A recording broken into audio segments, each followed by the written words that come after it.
Hi everyone, it's me again. I know it's been a while since I last uploaded a video, and even longer since my last video talking about big cubes and practice. But today is the day I finally talk about it. These past few weeks, I've been really focusing on cutting down each split deliberately, and it has, cut down my times by a serious amount, specifically my edges and centers. The reason for not uploading a while is because I've been busy, I've been on holiday, but also because my training plan is 14 days, which is heavily inspired by Brendan True. It allows me to allocate time to every event that I really care about, including 3 to 7 one-handed and mechanisms. But has that really helped me at all? And to answer that, it has. My big cube averages from 4 to 7 have improved so much since I returned from cubing, and I'm quite proud of it. But the biggest change is the 3x3.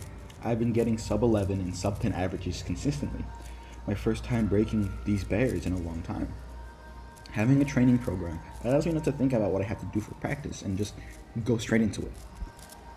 For big cubes, I felt an immense change, specifically to 6x6 and 7x7. I'm consistently getting sub 2 means on 6x6, and to less of an extent, sub 310 means on 7x7. I've even managed to get sub 2 single averages of 50 for 6x6. However, for 4x4 and 5x5, my improvement is slower. But recently, my times have been improving rapidly.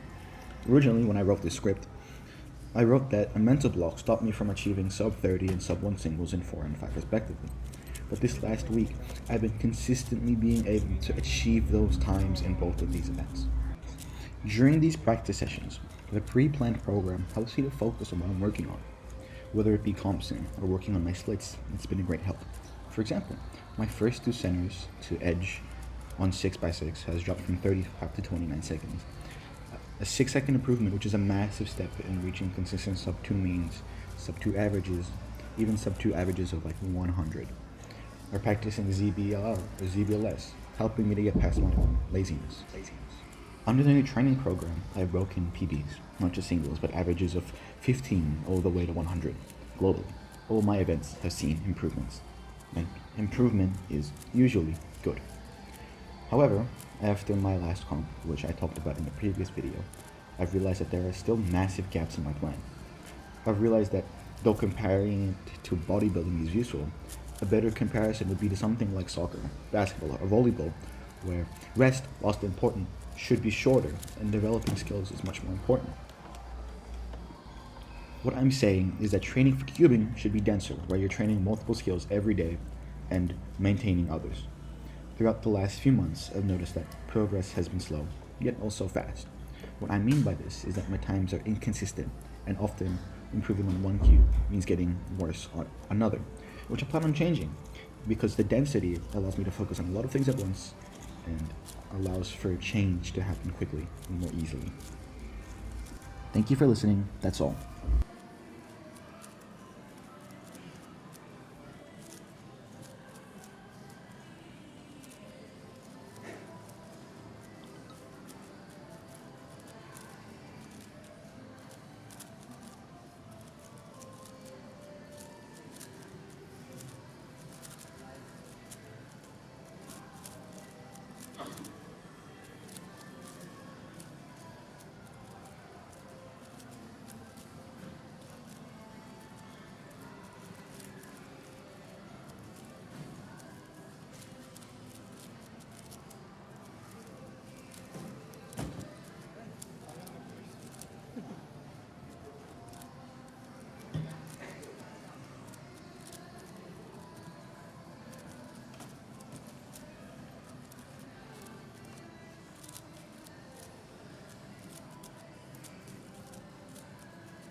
Eight seconds.